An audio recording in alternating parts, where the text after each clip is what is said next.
Okay, yo, guys, welcome to Artist Masterclass number 4 with Jkuch, EDM experimental trap related producer. He's been working in SoundCloud community for a long while now, for about 3 or 4 years.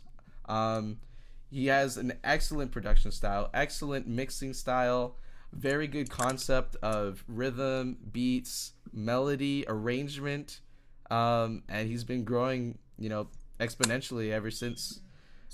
So without anything else to say, welcome to the stage, Jkuch. Please tell us about yourself. Hey, so my actual name is Josh. I am 20 years old and I live in Pensacola, Florida, which is middle of nowhere, Florida, not anywhere near any amazing scene or music scene or anything. I have to travel extremely far to meet similar producers or play shows and stuff like that. So, but I think being kind of isolated is also helpful as far as, you know, getting your ideas out or being different.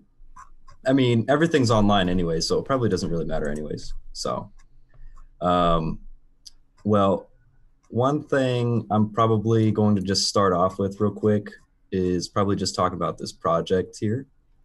Okay. Um, One thing I do have to say as well is all of my songs, I try my best to start with a completely different genre than what I'm used to. So, for example, I already played a bit of this. This is kind of like experimental trap that I'm not really used to. I'm more into melodic type stuff. So, this project here, I've been kind of messing with the last few days.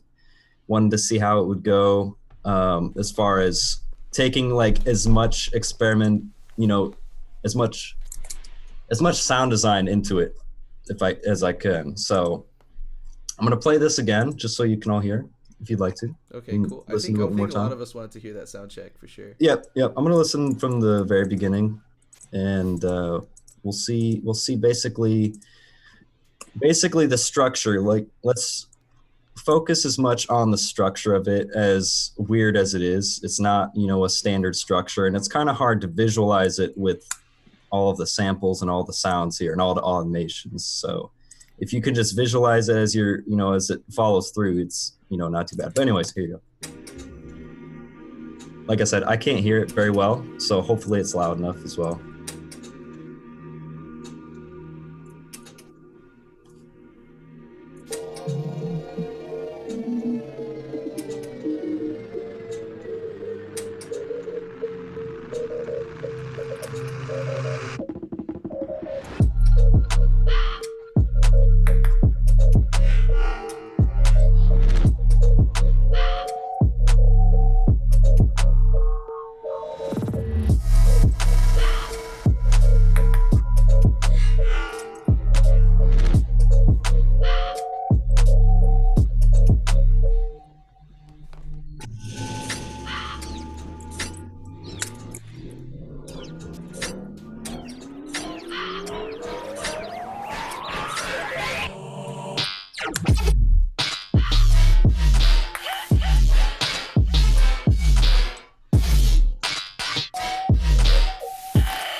All right. So with All right, this awesome. one, That was sick. hey, you're sick, baby. All right. Hey. Um, First of all, I'm probably not going to be keeping this section here. This was kind of a filling point when my inspiration was kind of dying down yesterday. That's already a Um, really good point to like announce though. Like just yeah, keeping it going, right? yeah. So that's yeah, exactly. So when you are in the middle of your writing process, I'm going to say, if I can highlight, so all this here is basically my main point, where I was going.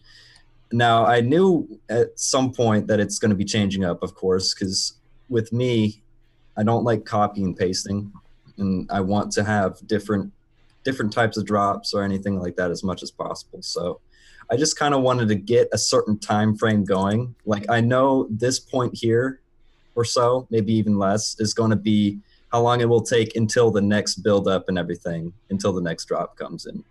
And it really just depends on what you like. I mean, the longer the build up, usually the, you know, the bigger the drop can be, and the more it can build up, obviously. But at the same time, I think the longer the breakdown and build up, the less attention people will have to it in a way. So, if you're going to just listen to music on SoundCloud, most of the time I feel like you're just going to listen to the drop anyways. I admit I'm one that's going to skip straight to the drop and not even listen to the intro most of the time. But if I enjoyed enough, I'll listen to the entire song. But, you know, that's just one thing to think about. And of course, you don't want to produce just for SoundCloud. You know what I mean? You can't just be producing for people like that. You got to do what you want to do. And I do have songs that, the breakdowns take an extremely long time until it gets to the next part or anything like that. But anyways, I'm going on tangent here. I'm going to go into my detailing here. I think the biggest part about my music is detailing.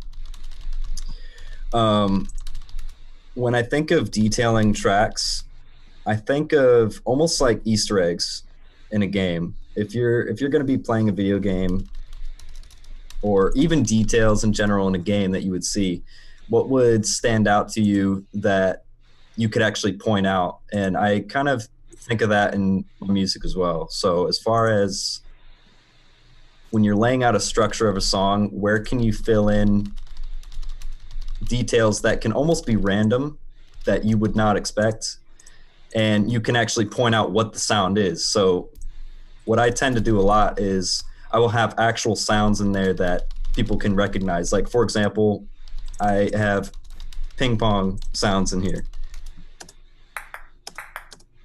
like an actual ping pong ball. And of course, I didn't actually record those. I wish I did. I need to do that more often, to be honest. But a lot of the times I'm just downloading samples online or pre-recorded samples. I used to be really big into doing my own field recording, but I've been slacking on that like crazy. So I just usually free download a lot of stuff as far as that goes. But for example, here, I'm kind of going to break down these layers here. Underneath all of this drop here is different foley that I got from a sample pack from my friend from, I think, 2 years ago, from Tech Vision's sample pack. And I'll play through this really quick.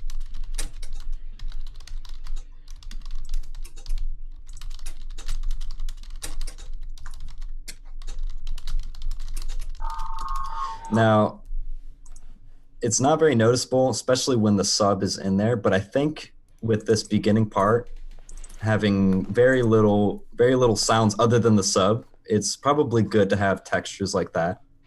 So Hey, Joshua, yes. can you come behind the curtain? What? So, the marketer guy just came over here. Oh no. What are we supposed to do? Because there's an audience right here, and I know you're already getting in your groove. I don't know. Should we like tell him to wait? I don't want to do that because he's a marketer. Twitter guy. Uh, he said, well, it's kind of weird because like his next availability is like in 3 hours, but that's like way too Yeah. like some people are coming from outside of America right now in this meeting. I'm really confused. And I'm talking to you as if I'm actually talking to you behind the curtain, but everyone could hear this in the audience. Oh yeah. No, you're okay. Um. What do we do? Do you want to just join us for the he manages Nitro Fun and Crywolf. Or like he works with the management. Well, I can just. How long is he going to be doing it for? He's not like a producer, so he doesn't like leak over time. He's literally just gonna be telling us some stuff. It's probably gonna be like an hour. Well, it's 9 o'clock now. Yeah, and we're supposed to start at 9:30, but we start early. Oh yeah, you're right. I barely got. Okay, well, I don't know. If he's here, if he's got some really good tips, you should probably. But you do too. I think everyone was into you a lot too. Well, no, but I mean, he's got like better tips as far as what to do once you finish your songs. That's a good point. I'm so That's sorry. That's what I fail at. Well, you should join then. You should come join us. I don't know. Yeah. That's what I was gonna say. Like, You should just come join us because he's gonna give like really good tips.